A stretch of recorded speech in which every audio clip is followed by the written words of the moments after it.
Dear student, कक्षा 12 की भौतिक विज्ञान की क्लास में मैं घनेंद्र कुमार शर्मा, प्रवक्ता भौतिक विज्ञान, हीरालाल बारेसैनी इंटर कॉलेज अलीगढ़, आपका पुनः स्वागत करता हूं। छात्रों, आज हम भौतिक विज्ञान के अध्याय 4 गतिमान आवेश तथा चुंबकत्व पर पुनः आगे की चर्चा करने के लिए उपस्थित हैं। छात्रों, इससे पहले लेक्चर में हमने इस अध्याय के कुछ महत्वपूर्ण बिंदुओं पर आपके साथ चर्चा की थी। जैसे यदि किसी चालक में धारा प्रवाहित हो रही है तो उसके चारों ओर एक चुंबकीय क्षेत्र उत्पन्न होता है। हमने वायु सेवर्ट के नियम और एम्पियर के नियमों को भली भांति, एम्पियर का जो परिपथीय नियम था उसको भली भांति समझा था, जाना था, और उनके आधार पर, उनके अनुप्रयोग करके हमने किसी चालक में यदि धारा प्रवाहित हो रही है तो उसके कारण किसी बिंदु पर कितना चुंबकीय क्षेत्र उत्पन्न हो रहा है, इसके बारे में अध्ययन किया था। बहुत से फॉर्मूले भी हमने ड्राइव किए थे। इससे संबंधित मैंने आपको एक होमवर्क भी दिया था। मैं समझता हूं कि आप लोगों ने वो होमवर्क अच्छी तरह से कर लिया होगा। छात्रों, आज हम इस चर्चा को और आगे बढ़ाते हैं और आज हम जो चर्चा करने जा रहे हैं वो थोड़ा डिफरेंट है। अभी तक हम बात कर रहे थे कि यदि किसी चालक में विद्युत धारा प्रवाहित होती है तो उसके कारण एक चुंबकीय क्षेत्र उत्पन्न होता है, लेकिन आज हम विचार करेंगे कि अगर कोई आवेश किसी चुंबकीय क्षेत्र में गति करता है तो वह चुंबकीय क्षेत्र के कारण क्या अनुभव करेगा। तो सबसे पहले हम चर्चा कर लेते हैं कि आज हम किन किन बिंदुओं पर चर्चा करेंगे। तो आज हम छात्रों आपके साथ चर्चा करेंगे गतिमान आवेश पर चुंबकीय क्षेत्र में बल। अगर कोई आवेश किसी चुंबकीय क्षेत्र में गति कर रहा है तो उस पर कौन सा बल लगेगा। साथ में लॉरेंज बल, इस पर भी चर्चा करेंगे। वेग चयनकर्ता लॉरेंज बल का ही एक एप्लीकेशन है, इस पर भी हम चर्चा करेंगे और इनसे संबंधित कुछ आंकिक प्रश्नों को भी आपके साथ सॉल्व करेंगे। छात्रों, लेट्स स्टार्ट द डिस्कशन। गतिमान, सबसे पहला टॉपिक जिस पर आज हम चर्चा कर रहे हैं, गतिमान आवेश पर चुंबकीय क्षेत्र में बल। अगर इस बिंदु पर मैं आपका ध्यान पूर्व में एक टॉपिक पर आकृष्ट करना चाहूंगा कि यदि एक धारावाही चालक है जिसमें एक धारा प्रवाहित हो रही है आई, तो हमें ये पूर्व के लेक्चर्स में हमने देखा था कि इसके पास कोई बिंदु है, उस पर इसमें धारा के कारण एक चुंबकीय क्षेत्र उत्पन्न हुआ था और उसकी दिशा या तो कागज के तल के लंबवत थी। तो इस बिंदु पर अगर बात करें तो कुछ कागज के तल के लंबवत अंदर की ओर थी। ठीक है। अगर कोई बिंदु इधर होता तो वो दिशा, याद आ रहा है आपको, दाएं हाथ का हथेली का नियम नंबर 1 से कैसे थी, कागज के तल के लंबवत बाहर की ओर। यहाँ बोर्ड के तल के लंबवत बात कर रहे हैं। ठीक है। आप जब लिखेंगे तो कागज पर लिखेंगे, इसलिए वो कागज के तल के लंबवत मैं बोल रहा हूं बार बार। यहाँ घटनाएं कुछ बोर्ड पर हो रही हैं। ठीक है। अगर इस क्षेत्र में अब क्षेत्र उत्पन्न हो गया तो मैंने एक आवेश को रख दिया। जब मैंने आवेश को रखा तो इस आवेश पर कोई प्रभाव नहीं हुआ, अर्थात इस चुंबकीय क्षेत्र का स्थिर आवेश पर आवेश कैसा है? स्थिर, इस पर कोई प्रभाव नहीं हुआ। अर्थात चुंबकीय क्षेत्र के कारण स्थिर आवेश पर कोई बल नहीं लगता।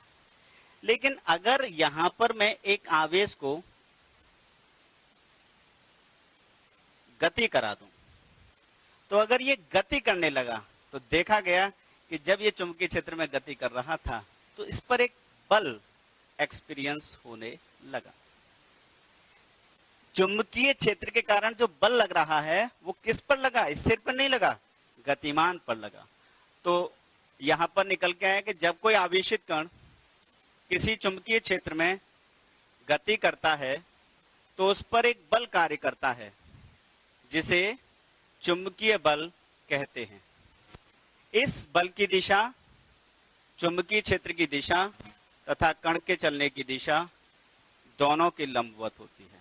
तो अगर आवेशित कण किसी चुंबकीय क्षेत्र में गति करता है तो उस पर एक बल लगता है, और बल को चुंबकीय बल कहते हैं। और इसकी दिशा क्या होती है? कण के चलने की दिशा के भी लंबवत और चुंबकीय क्षेत्र की दिशा के भी लंबवत। अगर मैं इस दिशा को ज्ञात करने के लिए बात करूं तो इनकी जो दिशा है वो फ्लेमिंग के बाएं हाथ के नियम से, फ्लेमिंग के बाएं हाथ के नियम से ज्ञात की जाती है। तो जरा समझने का प्रयास करते हैं। एक आवेश है छात्रों, एक्सिस दे रखे हैं, ये एक्स एक्सिस है, ये वाई एक्सिस है। इन दोनों के लंबवत क्या होगा? Z axis. एक प्लस क्यू आवेश है, किधर गति कर रहा है? वाई एक्सिस की तरफ। ठीक है, चुंबकीय क्षेत्र किधर है? एक्स एक्सिस की तरफ। तो चूंकि चुंबकीय क्षेत्र में गति कर रहा है तो इस पर क्या लग रहा होगा? बल। तो बात कर लेते हैं, जो बल होगा इसकी दिशा, इसकी दिशा तो मैंने बताया किससे निकालते हैं? फ्लेमिंग के बाएं हाथ के नियम से। तो फ्लेमिंग का बाएं हाथ का नियम कुछ इस तरह से ही तो है, दोनों उंगली और अंगूठे को एक दूसरे के लंबवत कर लिया जाए। ये वाली उंगली बीच वाली किसे प्रदर्शित करे? धारा की दिशा को। फर्स्ट फिंगर किसको रिप्रेजेंट करे? चुंबकीय क्षेत्र की दिशा को। तो जो अंगूठा है वो बल की दिशा को प्रदर्शित करेगा। अब धारा की दिशा को जरा समझें। अगर धनावेश है छात्रों तो उसके जो चलने की दिशा होती है, गति की दिशा जो होती है वही क्या होती है? गति की दिशा। इसको ही क्या कहते हैं? धारा की दिशा। यही क्या हो जाती है? धारा की दिशा। और अगर ऋणावेश है तो गति की दिशा अगर ऐसे है तो जो धारा की दिशा होगी ये क्या है? धारा की दिशा। कैसे होगी? विपरीत। तो अगर धनावेश चल रहा है तो जिस दिशा में धनावेश चलता है धारा की दिशा वही होती है, और ऋणावेश चलता है तो ऋणावेश की गति की दिशा के, ये ऋणावेश की गति की दिशा है, ठीक है, तो धारा की दिशा इसके उल्टी हो गई। तो यहां देखें, धनावेश ऐसे चल रहा है तो यही धारा की दिशा होगी। धारा की दिशा में आपने ये इस उंगली को कर लिया, चुंबकीय क्षेत्र की दिशा को ये प्रदर्शित करेगी। तो ये अंगूठा किसको बताएगा? बल की दिशा। बल किधर है? Z x. इन दोनों के लंबवत क्या होगा? Z axis. अर्थात जो बल कार्य करेगा वो किधर कार्य करेगा? जेड एक्सिस में, मतलब लंबवत होगा चलने की दिशा के भी और क्षेत्र की दिशा के भी। छात्रों अब हम इसके परिमाण पर चर्चा कर लेते हैं। तो छात्रों एक आवेशित कण है जिसका आवेश Q है, v वेग से b चुंबकीय क्षेत्र में क्षेत्र की दिशा से थीटा कोण पर चल रहा है। तो एक आवेश Q कैसा? धनात्मक, v वेग से, ठीक है, चुंबकीय क्षेत्र B में क्षेत्र की दिशा से थीटा कोण पर प्रवेश कर रहा है, गति कर रहा है। तो इस पर एक चुंबकीय बल कार्य कर रहा होगा। मैंने इसको FM लिख लिया। छात्रों इसे हम कभी कभी FB भी लिख लेते हैं।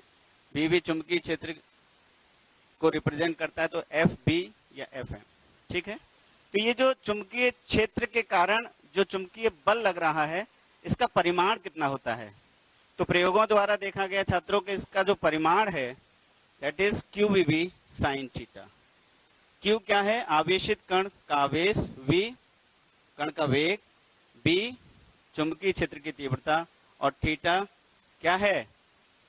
वेग और चुंबकीय क्षेत्र की तीव्रता के बीच का कोण। छात्रों, अब हम इस फॉर्मूले से चुंबकीय क्षेत्र की परिभाषा को डिफाइन करते हैं। एक आवेश है छात्रों, यदि वो 1 कूलाम का है, किसी चुंबकीय क्षेत्र में 1 मीटर पर सेकंड के वेग से गति करता है। और कैसे गति करता है? क्षेत्र की दिशा के लंबवत। ठीक है, तो उस पर चुंबकीय क्षेत्र के कारण बल कितना लग रहा होगा? तो अभी फॉर्मूला था QBB साइन थीटा, तो दैट इज Q कितना है छात्रों? 1 V 1 B और साइन 90 दैट इज 1। तो इसका मतलब B बराबर कितना आ गया? FM। इसका मतलब क्या है छात्रों? इसका मतलब है कि अगर कोई 1 कूलाम का आवेश किसी चुंबकीय क्षेत्र में 1 मीटर पर सेकंड के वेग से क्षेत्र की दिशा के लंबवत गति करे, तो उस पर जो चुंबकीय क्षेत्र के कारण बल होगा वही उस बिंदु पर चुंबकीय क्षेत्र की तीव्रता को व्यक्त करेगा। किसी बिंदु पर चुंबकीय क्षेत्र एकांक आवेश पर लग रहे बल के बराबर होता है जब यह एकांक वेग से चुंबकीय क्षेत्र के लंबवत चल रहा हो। छात्रों, तो यहां से हमने चुंबकीय क्षेत्र की तीव्रता की परिभाषा भी निकाली। अब हम और आगे चर्चा करते हैं और बात करते हैं इसके वेक्टर स्वरूप की। अगर मैं इसका वेक्टर रूप देखूं तो जो चुंबकीय बल लगता है उसका वेक्टर रूप है vector FM is equal Q in bracket vector B cross vector B। अर्थात जो FM वेक्टर है ये इस Q के भी, इस वेक्टर V के भी लंबवत है और इस वेक्टर B के भी लंबवत है। इसी पर आधारित एक क्वेश्चन है छात्रों।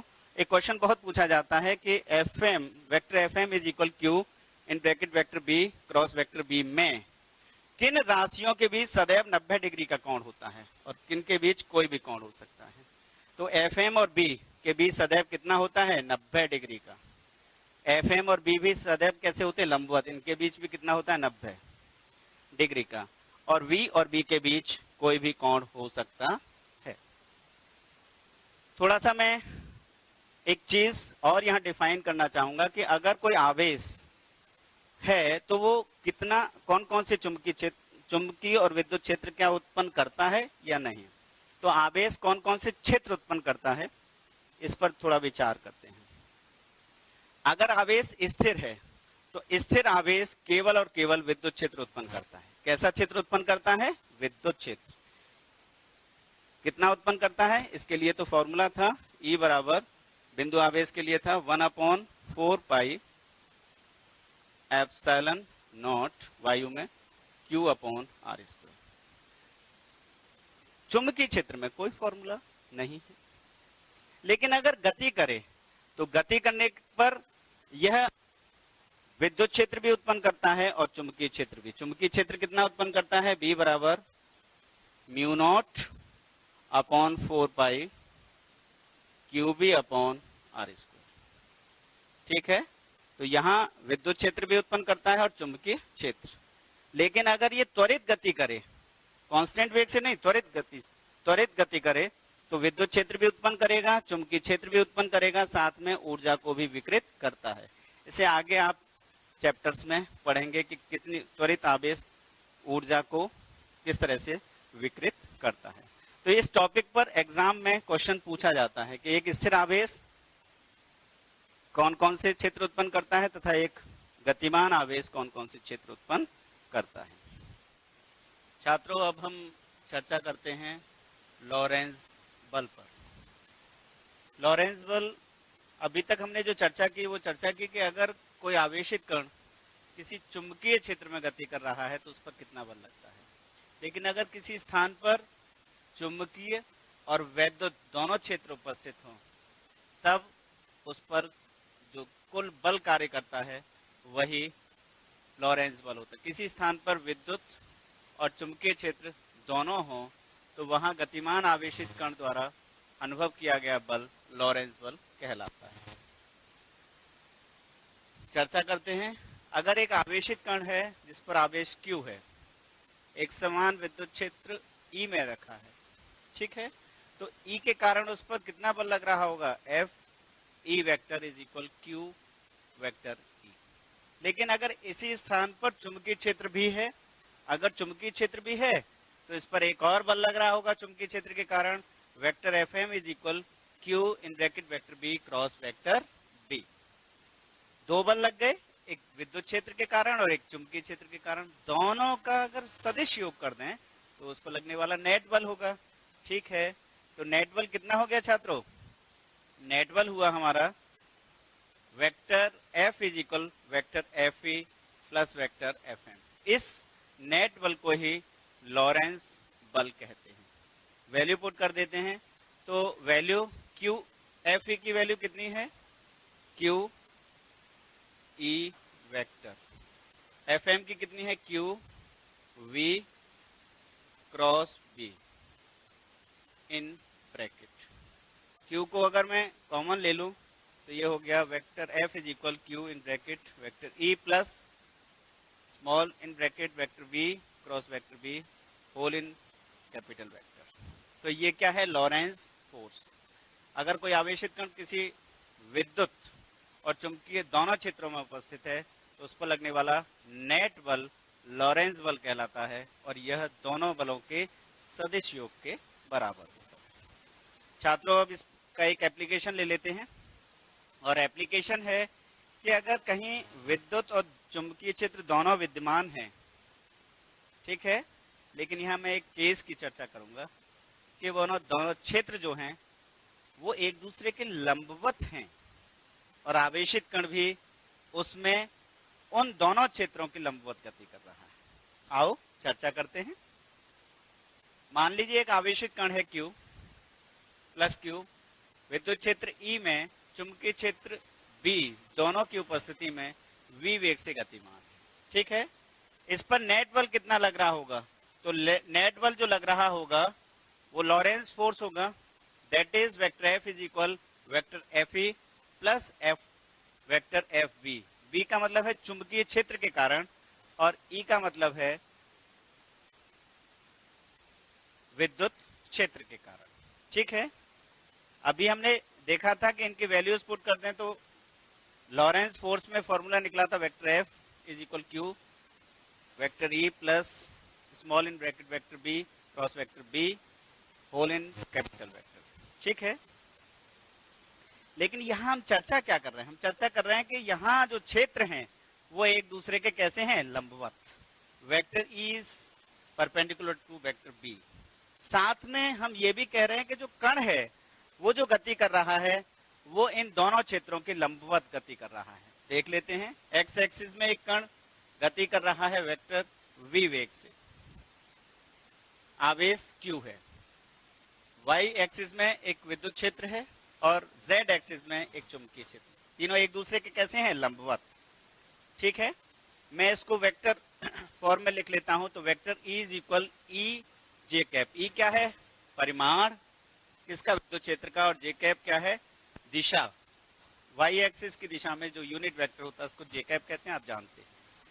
Vector b is equal B K cap, क्योंकि ये किधर है, z एक्सिस में, और z एक्सिस में जो यूनिट वेक्टर होता है उसको के कैप कहते हैं। Vector b is equal V I cap, I cap is the unit vector.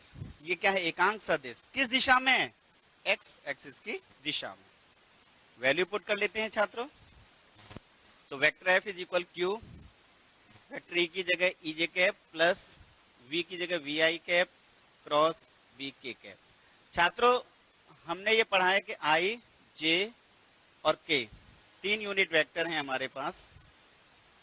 अगर मैं इनका एंटी क्लॉकवाइज रोटेशन रखता हूं, देखें, i क्रॉस j कैसा होता है, plus k, j cross k कैसा होता है, plus i, k cross i plus j। लेकिन अगर क्लॉकवाइज में चलूं तो यही नेगेटिव आएंगे, जैसे i क्रॉस k क्या हो जाएगा, minus j, i cross k that is minus j। तो वैल्यू यहां हमारे पास आएगा i क्रॉस k, तो इसकी जगह क्या लिख देंगे, माइनस j। तो ये कुछ इस तरह से हो जाएगा कि vector F is equal Q bracket in bracket E J cap minus V V J cap. इसका मतलब क्या है, ये कौन सा पार्ट है एफ ई का, और ये क्या है एफ बी का। ये विद्युत क्षेत्र के कारण बल इधर वाई एक्सिस में, और चुंबकीय क्षेत्र के कारण बल minus, that means minus Y axis में। कैसे, माइनस वाई एक्सिस में। जे कैप को कॉमन ले लेते हैं तो Q in bracket E minus V V into J cap. ठीक है, तो दो बल लग रहे हैं, एक एफ ई वाई एक्सिस में, F B that is minus Y axis. देख लेते हैं भाई, धनावेश पर बल विद्युत क्षेत्र के कारण किधर लगता है, क्षेत्र की दिशा में, और चुंबकीय क्षेत्र के कारण तो देखें धनावेश जिधर चलता है धारा की दिशा वही मानी जाती है, तो ये धारा की दिशा हो गई। क्षेत्र किधर है, ऐसे, ठीक है, तो बल किधर आएगा, यही तो है बाएं हाथ का नियम। ये क्या है, धनावेश के चलने की दिशा, धारा, ठीक, ये क्षेत्र। तो जो जेड एक्सिस आएगा ये प्लेन में दिखाई दे रहा है आपको, वो माइनस किसमें आएगा, माइनस वाई में। तो कैसा हो गया, यहाँ सूत्र इससे भी स्पष्ट है, माइनस वाई एक्सिस में अपोजिट लग रहे हैं। अगर मैं ई और बी के मानों को इस प्रकार से एडजस्ट करूं कि ये जो एफ ई है और एफ एम बराबर हो जाएं। अच्छा, दोनों की क्रिया रेखा क्या है, एक, अगर ये दोनों बराबर हो गए तो नेट बल कितना हो जाएगा, जीरो, और अगर नेट बल जीरो हो गया तो इसका मतलब आवेश बिना विचलित हुए सीधा निकल जाएगा। इसका मतलब उस पर न विद्युत क्षेत्र का कोई प्रभाव होगा न चुंबकीय क्षेत्र का। ऐसा करने के लिए हम क्या करेंगे कि ये जो बल है वो कितना होना चाहिए, जीरो। बल अगर जीरो होगा तो वैल्यू पुट कर देते हैं, तो Q in bracket E minus V B whole multiplied by J cap is zero, that means E is equal V B, और अगर वैल्यूज को देखें तो V बराबर E अपॉन बी। अर्थात E और B के मानों को अगर हमें पता है तो वहां पर वैल्यू पुट करें तो V वह मान होगा जिस वेग से गतिमान आवेश उस चुंबकीय क्षेत्र में बिना, उस चुंबकीय और विद्युत क्षेत्र में बिना विचलित हुए सीधा निकल जाएगा। कब, जब दोनों क्षेत्र एक दूसरे के लंबवत हों और आवेशित कण भी उनके लंबवत गति कर रहा हो। इसका हम उपयोग करेंगे, भिन्न भिन्न गतिमान आवेश भिन्न भिन्न गति से गति कर रहे हैं, ठीक है, उनके आवेश और द्रव्यमान कुछ भी हो, ठीक है, तो वहां पर हम ये देखेंगे कि एक पर्टिकुलर हमारे पास E और B है हमारे पास, उससे हमने V कैलकुलेट कर लिया। अब हम देखेंगे कि केवल वो वेग से जो गतिमान है वो तो विचलित नहीं होगा आवेशित कण, बाकी सब कण विचलित होंगे। अगर तो हमने उनमें से एक आवेशों का चयन कर लिया जो विचलित नहीं हुए, अर्थात ये आवेशों को चयन, एक विशेष वेग के आवेशों को चयनित करने के काम में भी आता है, इसलिए इसे वेग चयनकर्ता के रूप में भी उपयोग किया जाता है। ठीक है छात्रों, ये काफी इंपॉर्टेंट रहा। अब एक आंकिक प्रश्न पर चर्चा करते हैं। एक इलेक्ट्रॉन धनात्मक वाई अक्ष की दिशा में 2 × 10⁶ मीटर पर सेकंड की चाल से, ठीक है, गति कर रहा है। इसमें एक चुंबकीय क्षेत्र है 0.3 J cap plus 0.4 K cap Tesla उपस्थित है। जानना चाहते हैं कि इलेक्ट्रॉन पर कितना बल लग रहा है। तो दिया क्या है छात्रों, इलेक्ट्रॉन है तो उसका आवेश हो गया दैट इज -1.6 × 10⁻⁹ कूलाम। वेग 2 × 10⁶ मीटर पर सेकंड। दिशा क्या है इसकी, वाई अक्ष की दिशा, और वाई अक्ष का मतलब जे कैप, तो इसका वेक्टर फॉर्म हो गया 2 × 10⁻⁶ जे कैप मीटर पर सेकंड। चुंबकीय क्षेत्र की तीव्रता कितनी दी है, that is 0.3 J cap plus 0.4 K cap Tesla. बल कितना लगा, तो फॉर्मूला पता है, vector F is equal Q in bracket vector B cross vector B. Value put कर देते हैं छात्रों। क्यू का वैल्यू -1.6 × 10⁻⁹ 2 × 10⁶ जे कैप गुणा बी का value 0.3 J cap plus 0.4 K cap. इसका इससे भी गुणा करें और इसका फिर इससे गुणा करें, ठीक है। तो देख लेते हैं, -1.6 × 10⁻⁹ जब इसका इससे गुणा करेंगे तो यह आ गया 0.6 10⁻⁶ जे क्रॉस जे, और इसका इससे करेंगे तो 0.8 × 10⁻⁶ जे क्रॉस के। जे क्रॉस जे कितना हो जाएगा, 0, और अभी बताया था जे क्रॉस के कितना हो जाएगा, आई कैप। तो ये आ गया -1.6 इंटू 10 की पावर -19, ये तो पूरा जीरो हो गया। 0.8 इंटू 10 की पावर 6 आई कैप, मल्टीप्लाई कर दें तो इसका इससे मल्टीप्लाई करें तो 128, दो स्थान पर डेसिमल तो -1.28, 10 की पावर माइनस का 13 बचा, आई कैप न्यूटन। अगर मैं इसको ऐसे लिख सकता हूं 1.28 इंटू 10 की पावर -13 माइनस आई का मतलब है माइनस एक्स अक्ष की दिशा, तो परिमाण के साथ में दिशा क्या आ गई, माइनस एक्स अक्ष के अनुदिश। तो बल कितना लगा 1.28 इंटू 10 की पावर -13 न्यूटन का, और दिशा क्या रही माइनस एक्स एक्सिस के अनुदिश। छात्रों, आज हमने गतिमान आवेश पर चुंबकीय क्षेत्र में बल, लॉरेंस बल और इसके अनुप्रयोग वेग चयनकर्ता के बारे में विस्तृत अध्ययन किया। छात्रों, समझ में आया होगा। आंकिक प्रश्न पे भी चर्चा की, ये भी चीज आपके बहुत अच्छी तरह से समझ में आई होगी। इससे संबंधित कुछ होमवर्क हमने दिया है, ये होमवर्क आप घर से करके लाएं, बहुत आसानी से चीजें समझ में आएंगी। और अगला जो लेक्चर होगा उसमें हम इस गतिमान आवेश पर चुंबकीय क्षेत्र के कारण बल का उपयोग करते हुए धारावाही चालक पर बल के बारे में व्याख्या करेंगे। इसको भी आप पढ़ के आएं तो चीजें बहुत आसानी से समझ में आएंगी। Thank you.